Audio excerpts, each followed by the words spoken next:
Just use code ACHIEVER at monarch.com and get your first year of Monarch Core at half off, just $50. That's 50% off your first year at monarch.com with the code ACHIEVER. With Shopify, nothing stands between your idea and a real business. So go make it one. Just go to shopify.com/anxiousachiever and start your free trial today and hear more sales go. Live shopping is so much fun, and that's why I love Whatnot, the largest dedicated live shopping platform. Just search Whatnot, that's WHATNOT, in the App Store. Download it, and you can start selling right away. Go to Amazon or physicianschoice.com and use the code PCPodcast10 for 10% off your entire order. You can also find Physician's Choice at all your favorite retailers. If you need a specialized freelancer, try Upwork. Just visit upwork.com right now. Post your job for free. That's upwork.com and connect with top talent ready to help your business grow. Hi, I'm Maura Aarons-Mele, host of The Anxious Achiever. Today, I'm going to bring you one of our most downloaded and one of my most favorite episodes from our archives. It's a classic. The Anxious Achiever has been at it for a long time. We have over 300 episodes. And honestly, they're all still more relevant than ever. You may hear details in this episode that remind you it's from another time, but I guarantee that the advice you get will be as crisp and meaningful and the stories as resonant as before. If you have a favorite episode of the show, let me know. I'd love to air it again or even re-record it for you fresh. Enjoy this classic Anxious Achiever episode. You know when you've read something and your heart stops and you just simply must talk about what you've read? I felt that when I read an article by the Pulitzer Prize-winning art critic, Jerry Saltz, in New York Magazine. And trust me, even if you've never cared to read a piece of art criticism in your life, Jerry's piece, My Appetites, will get you there. Jerry wrote about his work, his anxiety, his trauma, the way he eats, and what he loves. He wrote it early during the coronavirus pandemic, deep in the midst of grief and fear and loneliness. And I started by asking him how he's doing since the piece came out. I am speaking to you in my 188th day of quarantine. I'm now in my office in Lower Manhattan, New York City. My wife and I have spent almost that entire time pretty quarantined up in a rented house in Connecticut. But it's great to be back in New York. It's almost empty. Everything is quiet. Everything is clean. I've never seen the subways so clean. And I'm going to galleries and museums. It's really great to be back. Oh, that's so nice. You wrote this article, My Appetites, at the start of the pandemic, which, I mean, it kind of feels like that was yesterday, but also a century ago. And the article, it struck a nerve with so many people. Your premise of the article was food and your sort of weird habits, very almost strict but not rigid habits around food, and all of the anxieties and complexities that go with your daily regimen. And of course, food is such a way into our feelings in every way. Mm-hmm. But I was wondering if you think that your relationship with your food habits and how you manage them is really about anxiety, or is it about something else? Well, this is exactly how that essay began, Maura. Right after we all went into quarantine, in the Northeast at least, my editor sent me an email that echoed a lot of comments I was getting on my social media, where I'm very active. And all it said is, "What are you eating?" exclamation point. And I thought, why is everyone asking me this? I asked him back and he said, well, and then I got into talking about what he was referring to, which is, I don't think I have any food issues until after writing this piece, that I do not cook. My wife does not cook. I am a full-time art critic for New York Magazine. My wife is the co-chief art critic for New York Times. We don't have kids. I hate kids. She hates them. We're godmother and godfather to a lot of children, and I love them, and I give them money whenever I see them to make them like me. And what we do is see about 50 to 75 shows a week in New York. And then we come home and we both write. And we go to hell while writing. The hell part we'll get into. But the heaven is deciding not to worry about eating or cooking at all. And so what we do more, and I'm sorry to go on because I've been so quarantined, I'm just babbling. Talk. What we do is I go to a local like deli or grocery store and buy about 20 already grilled chicken breasts. I buy a bunch of broccoli and I steam it in one go. And I put all of that in the refrigerator. And what we eat for lunch is broccoli and chicken. And what we have for dinner is chicken and broccoli. That way, what we do is just get up, go over to the microwave, put the food in, sit together, eat, have a great time, and go right back to work because all we want to do is work. But I didn't know those were food issues. Well, one of the things that you wrote about it is I no longer know what is the pathology and which is the coping mechanism. So what Right. did you mean by that? Well, the whole story goes back to being raised in a pretty dysfunctional family. Maybe exactly like everybody and not anything like anybody else's, because each of us comes from the same story but different. When I was 10 years old, my mother killed herself.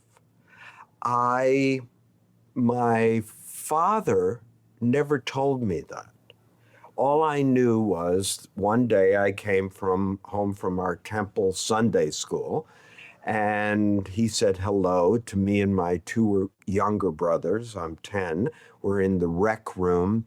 We're sitting on a couch together, which is unusual for like right after temple. And I noticed there's a lot of old people that I've never seen before milling around our living room upstairs. And he said, "Your mother's gone away."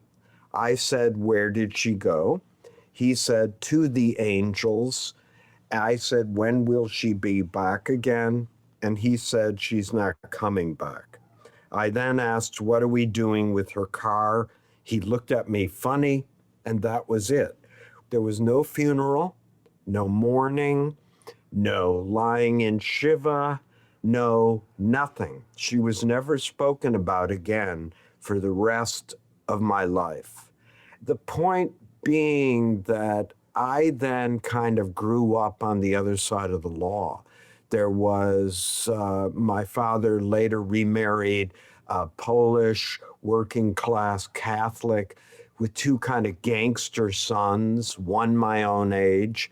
And I kind of grew up in an animal like household where Well, we well, were. right. You've written that no one taught you anything. They didn't teach you how to cook. They didn't teach you how to drive. It sounds like you kind of were feral in a way. I and my brothers were all feral. I never really spoke to them. They didn't speak to me. It was like Hobbesian, every kid for themselves. My parents had a belt made out of leather that hung on the fridge, and they would strap us if we did something wrong. I only grew angry, resentful. I felt pretty sorry for myself in this very large suburban home where everybody else seemed to have normal lives. And I thought, I've got this stupid life. But no, we were never taught anything. And as a result, there was no learning how to cook. We had a Polish housekeeper who made a big giant vat of what was called grub. It was put in the fridge, and we would come down anytime we wanted just to eat. And I had that and bread. That was all I ate, and it was all totally 100% normal to me. I never thought of it as unusual. It never occurred to me. When my business was growing fast, I was still small and I didn't have the budget to hire a full time designer for all of our presentation needs. And I turned to Upwork and I met Wasim, who created the most stunning visual presentation for a huge global client that I really needed to nail. And after that experience, Wasim and I worked together for years. Upwork is your one stop platform to find, hire, and pay expert freelancers across web and software development, data and analytics, marketing, business operations, and more. Upwork really helps grow your business because you can get fast, trustworthy access to specialized talent across 128 categories.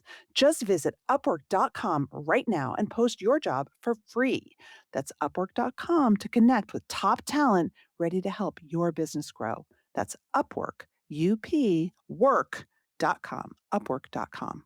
Sometimes you're in the mood, for some jewelry, for a treat, but you don't want to spend a fortune. And I love to talk about jewelry. I love to look at jewelry. And that's why I love Whatnot. I was on Whatnot last night, just going through really fun, chic, don't break the bank jewelry sales. Whatnot is the largest dedicated live shopping platform, whether it's beauty, collectibles, electronics, luxury fashion, even cookies. And sellers are building real, thriving businesses. And anybody can sell on Whatnot, whether you have a big business, a small one, or a budding business. People selling on Whatnot sell 10 times more than on other major marketplaces. Because on Whatnot, you're not just listing products, you're building real connections with buyers. And so Whatnot buyers spend more than an hour a day in the app because we're not just browsing, we're engaged, buying, and coming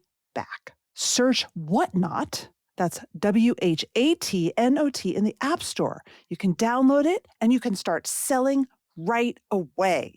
That's Whatnot in the App Store. Download it, and you can start selling, engaging with customers, and selling more.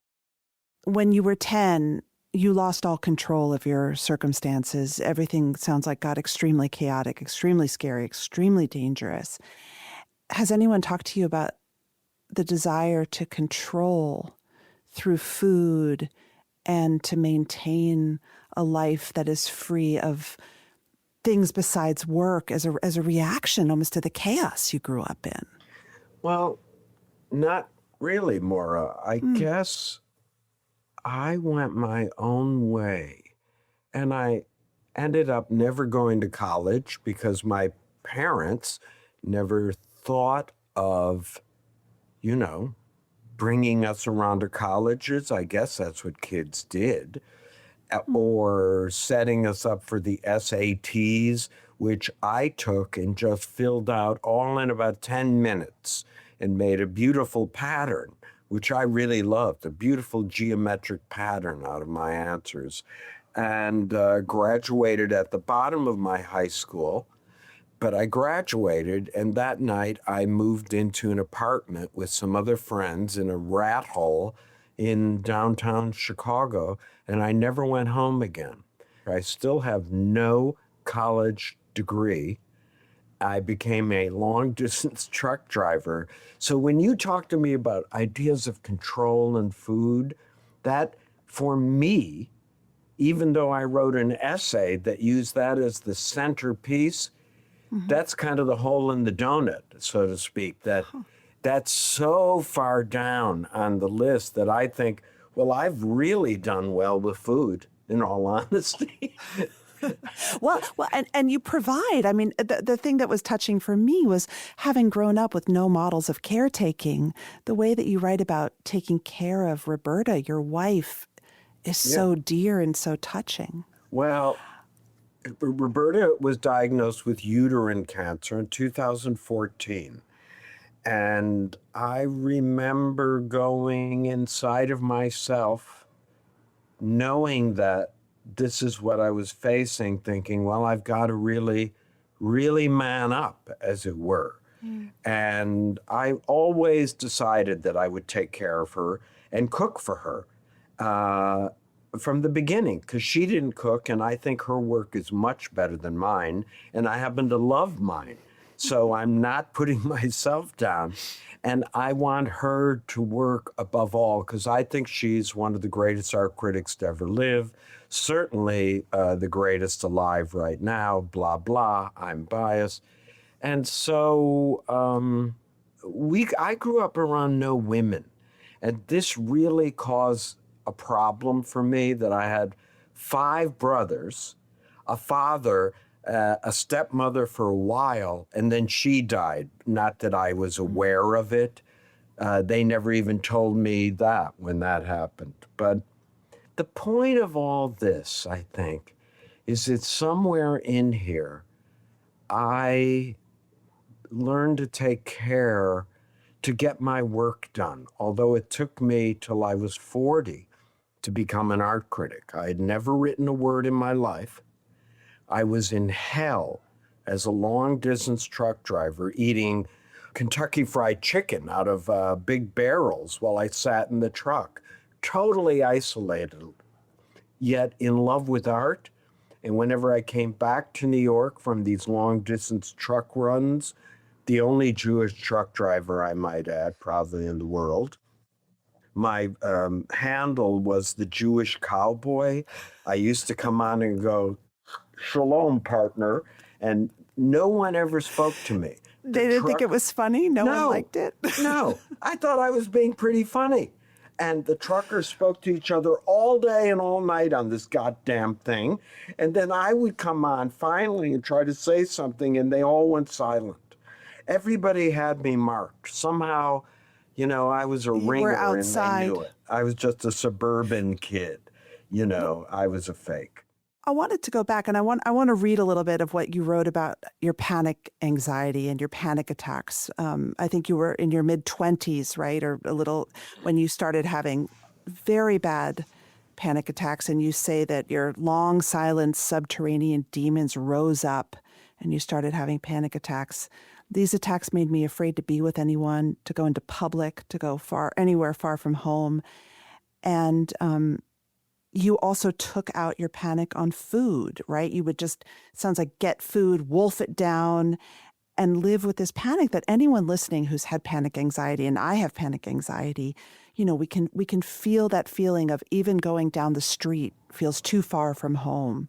Yeah. But it sounds also like that was a time when your panic made you stop being able to work, to do the work you love around art, and that's when you became a truck driver. Looking back, what did that experience with panic teach you about yourself and what you needed to take care of yourself in the world and do your work? Well, you're really good at this, Maura. You're making me feel things. Oh, dear, sorry. No, it's great. I think the hologram of self that I must have been projecting on the one hand and holding up from the inside, as it were, at all costs, struggling to maintain an appearance of, I was then a successful artist and a successful kid that ran an art gallery, Artist Run Space. So before you became a truck driver, you were a successful young artist. Yeah, I made art, but then they'd always been there, but then the demons that speak to everybody spoke very loudly to me, and they said to me the same things they say to you and everybody listening. You can't do this. You're a fake. You don't know what you're doing. You didn't go to the right school. Your hair is no good. You have a bad neck. You don't know how to schmooze. You don't have enough money. Blah, blah, blah, blah, blah, blah, blah. And I listened. And as a result, I went to hell, left the world. These panic attacks would I had insomnia for a few years, and that was a drag. but they kept me away from my world, and I stopped myself from working, and that's when I became a long distance truck driver and spent 10 years on the road, resentful of everybody else, looking at it, what everybody else had, feeling sorry for myself, being envious. One of the things I wrote is, for anyone trying to get out of these things, you have to make an enemy of envy. Mm. Envy is in the service of everybody else but yourself. It's your eyes looking outward. And that's what I spent 10 years doing, hiding from the world, but looking at it, thinking, oh, you've got a trust fund, or I know why he's got a good job, or I know why she's getting what she's getting, over and over until I finally was so miserable, Maura, in Mm. this life that I thought, in the trucks, I thought anything would be better than what my life is now. And I decided, having never written a word in my life, I'll be an art critic. That must be easy. And of course, it's, if anybody listening to this has ever written, writing is horrible. I would rather do anything in the whole world than write.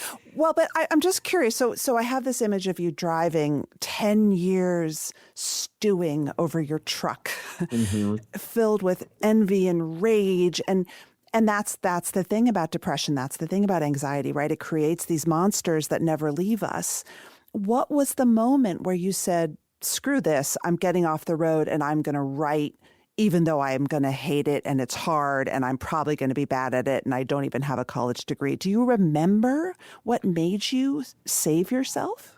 Um, Again, I just think I thought it cannot get worse than I feel now, no matter how much rejection, no matter how much failure. And I was very, very poor. I lived in like a squat in the East Village, which was then overrun with heroin and then crack and then AIDS and everything else. But I have to remind listeners that I was also, the minute I began saying, I'll be an art critic, I was ecstatic 24 hours a day with no heat. I wasn't paying rent. There were dogs living in the hallway.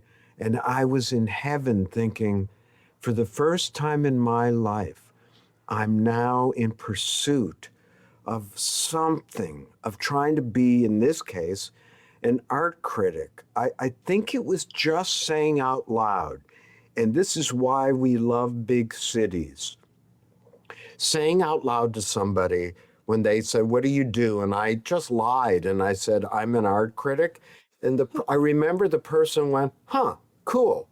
And I thought, that's it. I'm now an art critic because I say I am. I can invent myself. You well, I'm tearing up, Jerry, because I think that the beauty of work is something that we never talk about. Yeah. When it's totally in you, did the envy go away? Envy went away. Fury went away. Instead, what you all know, anybody listening to this that has worked in any creative way, in a way, you never know what you're going to make until you make it. And then it always surprises you, like there was a ghost or a poltergeist inside of you that kind of arrived and had to do this. And you could control some of it, but a lot of it, you don't know where it comes from. And that feeling is incredible. And I never, ever want that to go away because it's a way, writing is a way I have of thinking, a way of seeing the world. Our work leads us to other work. Work only comes from work. Work does not come from worrying about work and thinking about maybe working someday. You gotta, you got grow up, you big babies. You've got to get to work. That's what I decided, honestly, Maura. I thought, grow up, you big baby, you big white male suburban baby. And that goes for you too, Maura, and everybody listening. Woman up, man up. I'm sorry this is hard. I'm sorry you're not rich. If you want to marry rich, do it. I'm amoral about whatever it takes anybody to get to work. And for me, getting to work coincidentally also meant not worrying about eating. My oldest child is graduating from high school a year from now. And I really want to go on a family trip. I find family trips are just so precious. The kids will never forget it. And they're expensive. And so I am planning with Monarch. Monarch is the personal finance app that tracks everything: accounts, investments, saving goals, and spending. You can get your first year of Monarch Core for half off. That's just $50 with the promo code Achiever. Monarch's personal finance app monitors your money. But the thing that I love most about it is that it helps you plan ahead. Most apps only tell you what you've already spent, but Monarch helps set goals, map out big purchases, and you can see if you're on track before it's too late to adjust. You don't have to look back and be like, oh my God, I really, really overspent 2 months ago, right? There are AI insights that help you spot things you wouldn't even think to look for. And you can get a heads up on what's happening with your money with the AI weekly recap. It flags spending spikes, net worth shifts. Those are usually nice, maybe not in the stock market, and upcoming expenses. Just use code Achiever at monarch.com and get your first year of Monarch Core at half off, just $50. That's 50% off your first year at monarch.com with the code Achiever. If you had been to a therapist in all those years, they might have also said you had social anxiety, right? And all the feeling of constantly being other and not measuring up. And I'm curious though, if you think that you have any social anxiety, and if you do, I feel like for me, my social anxiety powers a sort of inner dialogue that also feeds creativity. Right. Yeah. An ability to perceive what other people also might not. Do you have a hard time like sitting at a dinner party, Maura? Oh, I have to either get totally drunk or, have a serious talking to myself in the bathroom before I go. Absolutely. Right. I don't think you're alone in that. I have No. that, and I'm quote unquote famous, you Yeah. know? Everyone wants to sit next to you at dinner, I bet. Yeah, but here's the problem with me. I doubt that anyone really does, but yeah, they want to sit next to Jerry Saltz, senior art critic, blah, Right. blah. 1 million followers, the whole thing. And I love all of that, mind you. I spend about 70% of every day, Maura, thinking, God, am I lucky? I am so lucky to have escaped with my life and get this life that I have. But the truth is, I have gone out, and Roberta and I are lucky. We're invited to every dinner party in New York. Sounds exciting. It is exciting to be invited. But I would say that I've gone to no more than 20 dinners in the last 10 years. Why? Two reasons. One is we finish our galleries on opening nights, on weekends around 8 o'clock. We get a slice of pizza on 10th Avenue, cheap pizza that you get on a paper plate and eat with plastic knives and forks. Don't hate me. I appreciate great food, but. And then we go home and make our notes and get ready for work, or we begin working. The other thing is I can't go to dinner parties because the minute I sit down next to you, I will look at you, this sort of amazing person, and I will say, what shows have you seen lately? And you'll go, well, I've been in Boston. And then I turn, I face forward, and I don't say a word for the rest of the meal. I have nothing to talk about. Why do you say you have nothing to talk about? Because you only want to talk about art, or because I haven't seen shows? Tell me why. Or you just Because don't, you just find small talk awful. my life is narrow. Mm. As someone once said, it's a tunnel life. I'm not part of society in a funny way. And I get nervous. I guess that is what is called social It anxiety. is what's called, And yeah. I wear quote unquote fame as a beautiful colored, coat of many colors that keeps me safe.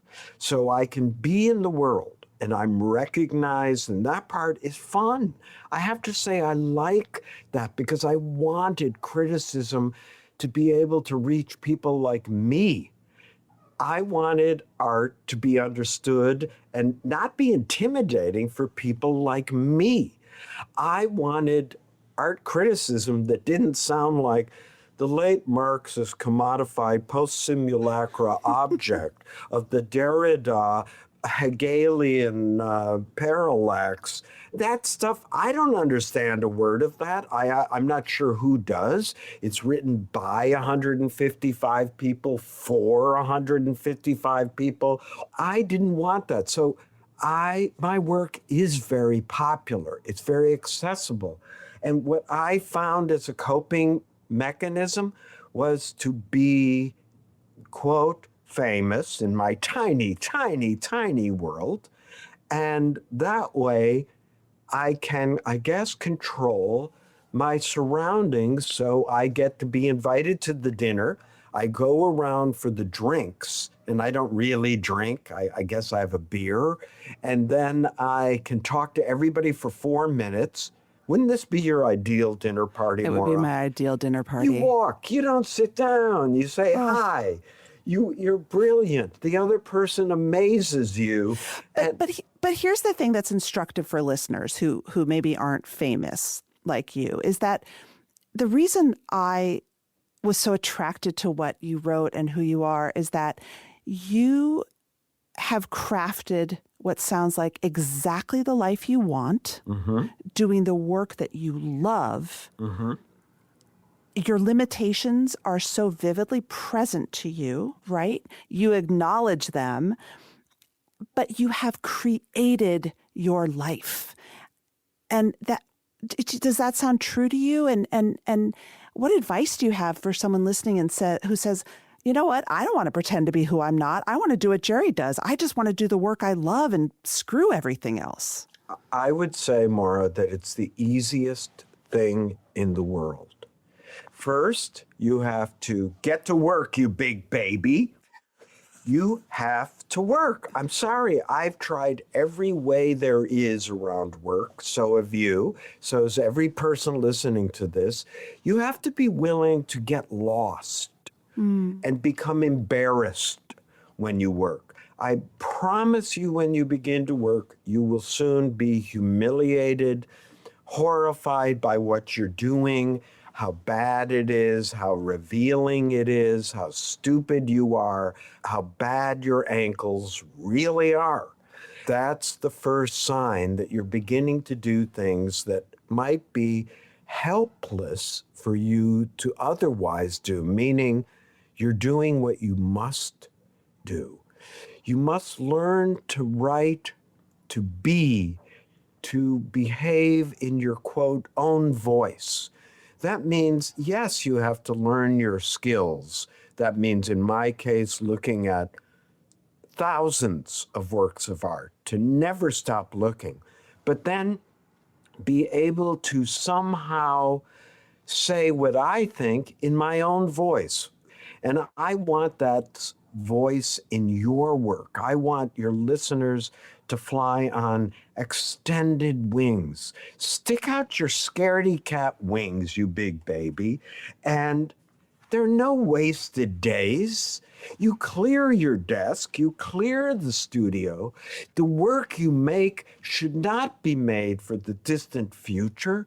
The work you make, and for people that discover you after you die, the work you make should be addressed in the idiom of today and addressed to today. That doesn't mean it should be about Breonna Taylor and George Floyd and the coronavirus, not subject matter, just the material, the idiom. You want it to have that kind of urgency. Art, what you do, Maura, is a verb. It's not a thing. It's not a thing that sits in a file in somebody's phone. It's a verb that changes people's worlds while it's happening. My last question is some career advice from you. I came across this in something you wrote, and I just loved it. And I'd love you to explain why it's powerful. You say John Cage said, quote, "Always be around," end quote. And I was. All that allowed me to finally see the sun.